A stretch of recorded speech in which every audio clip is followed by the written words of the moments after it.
L'idée d'un pôle agroécologique en Drôme est née par la rencontre de 3 structures. Des structures déjà bien ancrées, comme Terre et Humanisme, qui a plus de 20 ans, qui est plus spécialisée dans la formation.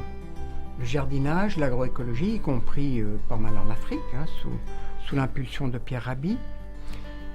Le centre des Amanins, qui a été initié par Michel Valentin, et aussi avec Pierre Rabhi d'ailleurs, qui est un centre d'agroécologie où il y a des formations, où il y a une ferme, pas très grande, mais qui fait de la production, surtout en maraîchage. L'objectif, c'est de réussir à nourrir déjà sur place l'ensemble des gens et des formations, ce qui fait plus de 30 000 repas par an. Et puis l'Université de l'avenir, dont la spécificité, c'est plus la recherche-expérimentation. Et en fait, c'est la rencontre entre les personnes et les 3 structures qui a donné envie de travailler ensemble. C'est ça l'intérêt, c'est que ça donne 3 réseaux, 3 expériences différentes, 3 complémentarités, et ça donne une force pour ce projet de faire un pôle d'agroécologie qui va pouvoir à la fois expérimenter, produire et rayonner.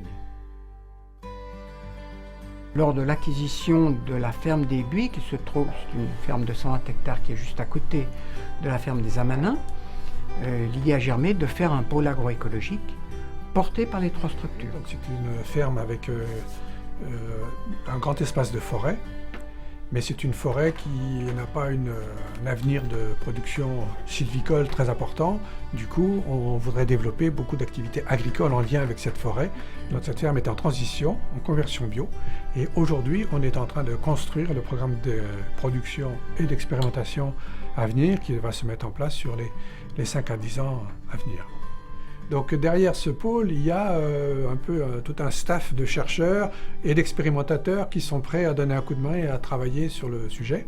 Terre et Humanisme a quand même toute une série de formateurs en agroécologie qui a une expérience de nombreuses années et qui peut être à même de monter des programmes d'expérimentation et plutôt de formation. Et puis il y a un petit groupe aussi à l'UA d'agriculteurs et de chercheurs qui sont très ancrés sur l'activité agricole. Le pôle agro de l'UA est vraiment composé de personnes qui viennent de loin, je voudrais dire, puisque certains d'entre eux étaient initiateurs de l'agriculture biologique, non seulement au niveau local, avec des structures de développement local sur la Drôme, mais aussi au niveau national.